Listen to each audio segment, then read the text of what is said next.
Se o sofrimento faz parte da vida, por que algumas pessoas parecem lidar melhor com ele do que outras? Será que a dor é inevitável ou apenas uma construção da nossa mente? Essas perguntas nos levam a uma reflexão profunda. Não é a vida em si que nos machuca, mas a forma como reagimos a ela. Muitas vezes, somos prisioneiros das nossas próprias percepções, alimentando angústias que poderiam ser minimizadas ou até evitadas. E se houvesse uma maneira de reduzir o sofrimento, não fugindo da realidade, mas enfrentando-a com mais sabedoria? O estoicismo, uma filosofia prática e poderosa, nos ensina exatamente isso: como ter uma mente mais forte e resiliente diante dos desafios da vida. Criada há mais de 2000 anos, essa filosofia não é apenas um conjunto de ideias abstratas, mas um guia para quem deseja aprender a viver sem se deixar dominar pela dor. Grandes pensadores como Sêneca, Epicteto e Marco Aurélio aplicaram seus princípios para manter a calma em meio ao caos e superar dificuldades que fariam muitos desistirem. A chave do estoicismo está no controle das nossas emoções e percepções. Ele nos ensina que não temos poder sobre tudo o que acontece, mas podemos escolher como reagimos. Se você já se sentiu paralisado por um problema que parecia enorme, talvez o problema não fosse a situação em si, mas a forma como você a enxergava. E se fosse possível mudar essa perspectiva? E se o sofrimento fosse, em grande parte, uma ilusão criada pela mente? Você aprenderá técnicas para fortalecer sua mente, reduzir o impacto emocional dos problemas e viver com mais leveza. No final, perceberá que sofrer pode não ser uma escolha, mas continuar sofrendo. Isso sim, está em suas mãos. O estoicismo surgiu na Grécia Antiga por volta do século III a.C., com Zenão de Cítio, e se espalhou rapidamente por Roma, onde encontrou seus maiores expoentes, Sêneca, Epicteto e o imperador Marco Aurélio. Diferente de outras escolas filosóficas que se prendiam a teorias abstratas, os estoicos buscavam algo muito mais prático, uma maneira de viver melhor, independentemente das circunstâncias externas. Para eles, a verdadeira liberdade não estava em controlar o mundo ao redor, mas em governar a si mesmo. Se há algo que o estoicismo ensina, é a importância da resiliência. A vida é imprevisível e muitas vezes injusta, mas o que determina seu impacto sobre nós não é o que acontece, e sim como lidamos com isso. Sêneca, por exemplo, enfrentou o exílio e a injustiça política sem se deixar consumir pelo ódio ou pelo desespero. Epicteto, que nasceu escravizado, encontrou na filosofia uma maneira de libertar sua mente, mesmo quando seu corpo estava preso. Já Marco Aurélio, um dos homens mais poderosos do mundo, usou os princípios estoicos para manter a humildade e a clareza diante das adversidades. E o mais interessante, essas lições não ficaram no passado. Figuras modernas também aplicaram o estoicismo para superar desafios. Nelson Mandela, preso por 27 anos, manteve sua dignidade e propósito ao aceitar o que não podia mudar e focar em sua missão. Viktor Frankl, sobrevivente de um campo de concentração nazista, percebeu que sua liberdade estava em sua mente e que ninguém poderia tirar isso dele. Esses exemplos mostram que a força mental estoica não é apenas uma ideia bonita, ela pode mudar vidas. Mas será que realmente conseguimos controlar nossa percepção dos acontecimentos? Até que ponto o sofrimento é um reflexo da realidade ou apenas uma construção da nossa mente? Essa é uma das maiores descobertas do estoicismo, e é exatamente sobre isso que vamos falar a seguir. Os estoicos acreditavam que não são os eventos em si que nos causam sofrimento, mas sim a maneira como os interpretamos. Epicteto dizia: não são as coisas que nos perturbam, mas a opinião que temos delas. Isso significa que a dor emocional não vem do que acontece, mas do significado que damos a isso. Por exemplo, perder um emprego pode ser visto como um desastre ou como uma oportunidade de recomeço. O mesmo evento, duas reações completamente opostas, e a diferença está apenas na perspectiva. Nosso cérebro é programado para reagir automaticamente aos acontecimentos, mas podemos treinar nossa mente para enxergar as coisas de uma forma mais racional e menos impulsiva. Imagine um atraso no trânsito. Para alguns, isso é motivo de estresse e irritação. Para outros, é uma chance de ouvir um podcast ou refletir sobre o dia. Nada mudou na realidade externa, mas a forma de encarar a situação faz toda a boa diferença. O sofrimento, muitas vezes, é opcional. Essa mudança de perspectiva não significa ignorar problemas ou se tornar indiferente. Pelo contrário, trata-se de ganhar controle sobre as próprias emoções e evitar um sofrimento desnecessário. Se alguém te insulta, por exemplo, Você pode escolher se ofender e reagir com raiva, ou pode simplesmente encarar aquilo como um reflexo da outra pessoa, e não de você. A escolha é sua. Os estoicos nos ensinam que, ao controlar nossa percepção, podemos reduzir drasticamente nosso sofrimento. Existe um princípio poderoso que pode ajudar, o amor fati, a aceitação radical do que acontece. Quando paramos de resistir à realidade e começamos a aceitá-la, algo incrível acontece. O sofrimento perde a força. Amor fati, que significa amar o destino, em vez de apenas aceitar passivamente o que acontece. Pense em situações comuns da vida. Você planejou um dia perfeito ao ar livre, mas começa a chover. Você pode passar o dia reclamando, ou pode aceitar a chuva, mudar os planos e aproveitar de outra forma. Um relacionamento termina? Você pode enxergar isso como o fim de tudo ou como um espaço para crescimento pessoal e novas possibilidades. Quando paramos de lutar contra o que não podemos mudar, encontramos uma paz que antes parecia impossível. Isso não significa resignação ou apatia, mas sim inteligência emocional. Aceitar não é o mesmo que se acomodar. Se você perdeu um emprego, não significa que deve ficar parado sem agir. Significa apenas que, ao invés de se lamentar e alimentar sofrimento, você pode direcionar sua energia para criar novas oportunidades. A realidade não se altera porque brigamos com ela, mas pode ser transformada quando escolhemos agir com sabedoria. Amar o destino é entender que tudo o que acontece de alguma forma contribui para o nosso crescimento. Os estoicos viam cada dificuldade como um professor, cada fracasso como um aprendizado. E acredite, quando você adota essa postura, a vida muda completamente, mas ainda há um fator essencial: controlar nossas emoções e pensamentos. Afinal, o sofrimento não vem só dos eventos, mas também das reações que temos a eles.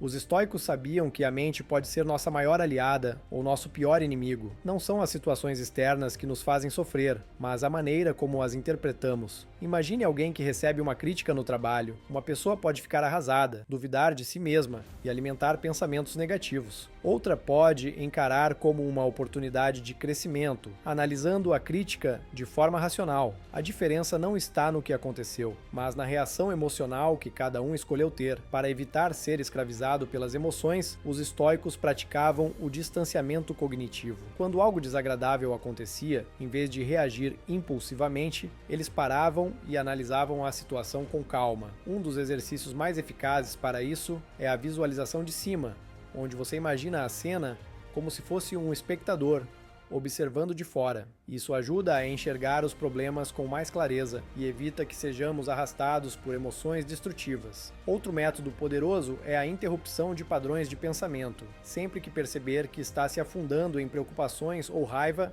pare e questione: isso realmente importa? Ou eu tenho controle sobre isso? Se a resposta for não, então não vale a pena desperdiçar energia emocional. O filósofo estoico, Sêneca, dizia que sofremos mais na imaginação do que na realidade. Grande parte do nosso sofrimento vem de cenários negativos que criamos na mente, e não da realidade em si. Treinar a mente para reagir com racionalidade em vez de emoção impulsiva é um dos pilares do estoicismo. Mas isso nos leva a outra questão fundamental: o que realmente está sob nosso controle? Afinal, se não podemos mudar certos eventos, onde devemos colocar nosso foco?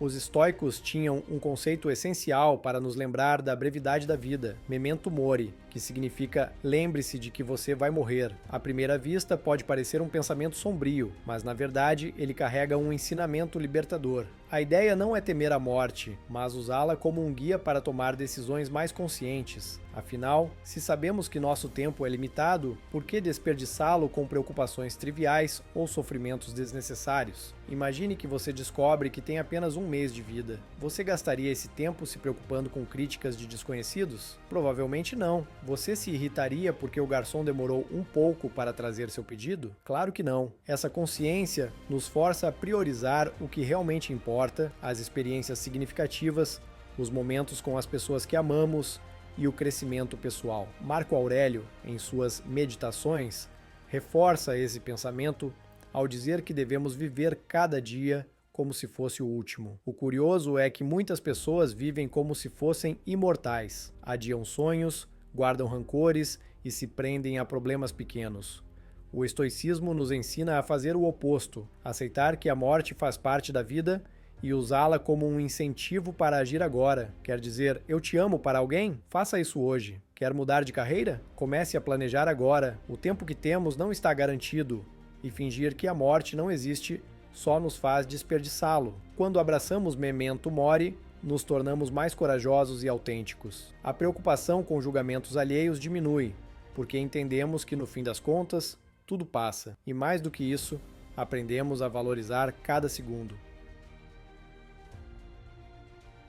A mente é como um músculo, quanto mais a treinamos, mais forte ela se torna. Os estoicos entendiam isso muito bem e por isso praticavam exercícios diários para desenvolver resiliência. Um desses exercícios era a privação voluntária. Eles se desafiavam a viver com menos do que tinham, como dormir no chão ou comer refeições simples, para provar a si mesmos que poderiam suportar dificuldades. Hoje, podemos aplicar essa ideia ao reduzir o consumo excessivo ou nos expor a pequenos desconfortos, como tomar um banho frio ou passar um dia sem redes sociais. Outro exercício poderoso é a premeditatio malorum, ou antecipação dos males. Isso significa visualizar cenários negativos antes que eles aconteçam para reduzir o impacto emocional caso realmente ocorram. Por exemplo, se você tem medo de perder o emprego, em vez de ignorar essa possibilidade, pergunte-se: o que eu faria se isso acontecesse? Ao criar um plano mental para lidar com desafios, o cérebro se prepara melhor para enfrentá-los sem desespero. Esse tipo de treinamento nos ensina que, muitas vezes,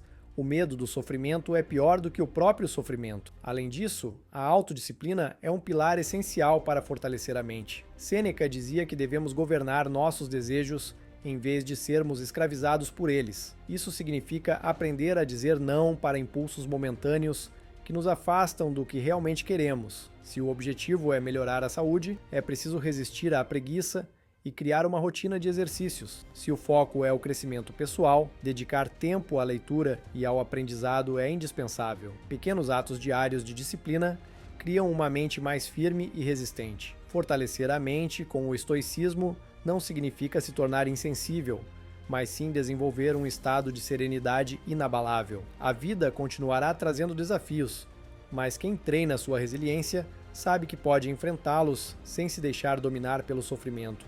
O estoicismo não é uma filosofia abstrata para ser discutida apenas em livros ou salas de aula. Ele foi criado para ser vivido, e no mundo moderno, suas práticas são mais necessárias do que nunca. Um dos hábitos mais eficazes é manter um diário, escrever sobre os desafios do dia, refletir sobre como reagimos a eles e identificar o que podemos melhorar, nos torna mais conscientes de nossas emoções e ações. Marco Aurélio fazia isso diariamente em suas meditações, e esse simples exercício pode nos ajudar a enxergar padrões de pensamento que geram sofrimento desnecessário. No fim, sofrer ou não sofrer não é apenas uma questão de destino, mas de escolha. O estoicismo nos ensina que o sofrimento nasce da resistência à realidade, do apego ao que não podemos controlar e da ilusão de que a vida deveria ser diferente do que é. Mas e se, em vez de lutar contra a corrente, aprendêssemos a navegar por ela? Imagine como seria sua vida se você parasse de se preocupar com o que não pode mudar e colocasse sua energia apenas no que está ao seu alcance. Quanto tempo, paz e felicidade você ganharia? Agora, a grande questão: você está disposto a mudar sua perspectiva? Está pronto para encarar desafios com resiliência? Treinar sua mente para ver os problemas como oportunidades e aceitar a realidade com sabedoria? Essa decisão está em suas mãos. A filosofia estoica não promete eliminar as dificuldades, mas garante que você não seja destruído por elas. Se você realmente deseja uma vida com menos sofrimento e mais propósito, comece aplicando um dos ensinamentos que compartilhei aqui. Escolha um e coloque em prática hoje mesmo. E claro, essa jornada de crescimento não precisa ser solitária. Se você quer continuar aprendendo como fortalecer sua mente, transformar desafios em aprendizado e desenvolver uma visão mais sábia da vida, inscreva-se no canal, ative o sininho para não perder nenhum vídeo e compartilhe este conteúdo com alguém que precisa dessa mensagem. Afinal, conhecimento só faz sentido quando é compartilhado. Agora me diga, qual ensinamento estoico mais mexeu com você? Como você pretende aplicá-lo no seu dia a dia?